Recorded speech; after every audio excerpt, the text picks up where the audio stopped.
कधी तुमच्या मनात आलंय का की आपल्या घरात नेहमी आनंद, प्रेम आणि सुख समृद्धी का टिकून राहावी? आपल्या लहानग्या मुलांच्या चेहऱ्यावर नेहमी हसू आणि डोळ्यात तेज का असावं? आज मी तुम्हाला सांगणार आहे एका अशा दिवसाबद्दल जो केवळ उपवासाचा नाही तर आपल्या घरातल्या प्रत्येक आनंदाचं, प्रत्येक यशाचं आणि मुलांच्या बुद्धिमत्तेचं गुपित आहे. हा दिवस म्हणजे अंगारकी संकष्ट चतुर्थी, गणरायाची ती विशेष भेट जी तुमच्या जीवनाला बदलू शकते. नमस्कार, जय श्री स्वामी समर्थ.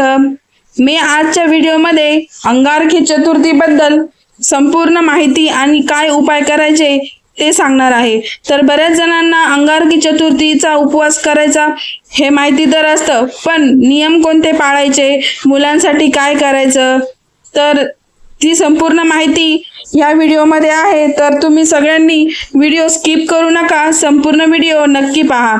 तर अंगारकी चतुर्थी 2025 मध्ये 12 ऑगस्ट म्हणजे परवा दिवशी मंगळवारी आहे. हिंदू महिन्यातील कृष्ण पक्षातील चतुर्थी जेव्हा मंगळवारच्या दिवशी येते तेव्हाच ती अंगारकी किंवा अंगारिका संकष्ट चतुर्थी म्हणून ओळखली जाते. या दिवसाचे विशेष महत्त्व आहे.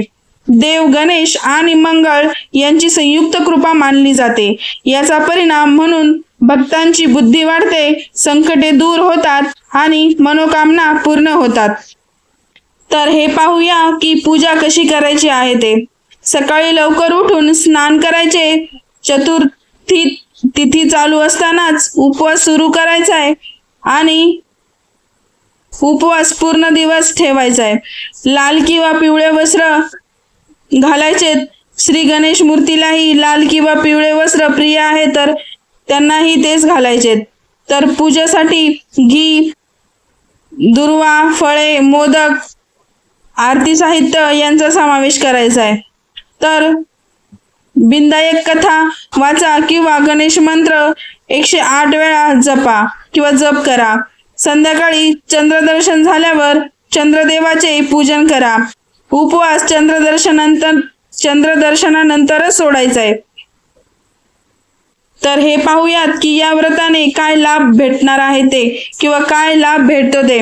व्रत ऐकून संकष्टी चतुर्थी जवळील व्रतांच्या फळासारखे मानले जाते.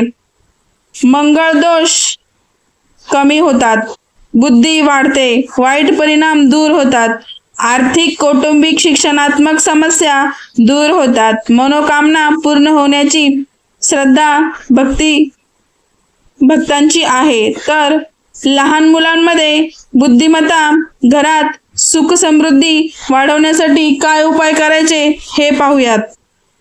तुम्ही सगळ्यांनी उपवास करायचा आहे. गणेश अर्चना करायची, मंत्र जपायचा आहे 108 वेळा.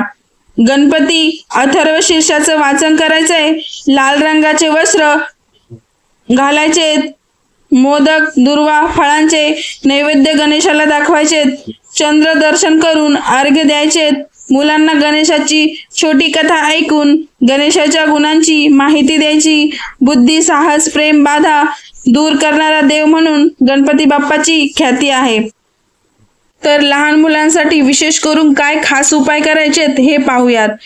तर सकाळी स्नानानंतर किंवा आंघोळीनंतर तुम्ही दुर्वा अर्पण करायला लावायच्यात.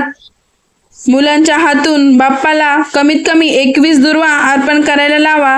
त्यामुळे मुलांची बुद्धी व एकाग्रता वाढते. तर ओम गणपते नमः हा मंत्र मुलांसोबत 11 वेळा जपावा. मुलांमध्ये सकारात्मकता आणि आत्मविश्वास वाढतो. बाप्पाला गुळ खोबऱ्याचे मोदक अर्पण करायचे. हे मुलांना प्रसाद स्वरूपात द्यायचे, ज्यामुळे आनंद व समाधान वाढते. मुलांना गणपती अथर्वशीर्ष ऐकवावे किंवा सोबत पठण करायला सांगावे.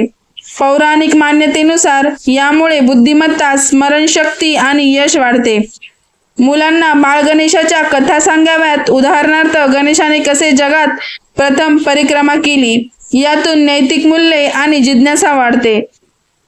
रात्री चंद्राला अर्घ्य देताना मुलांनाही सहभागी करून घ्या. यामुळे मुलांच्या मनातील भीती कमी होते आणि आत्मविश्वास वाढतो.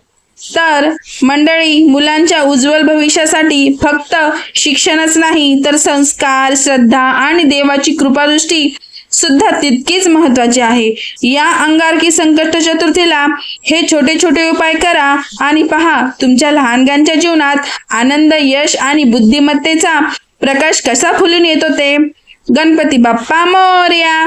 जर तुम्हाला हा व्हिडिओ आवडला असेल तर प्लीज माझ्या चॅनेलला सबस्क्राईब करा, लाईक करा आणि जास्तीत जास्त जणांना शेअर करा.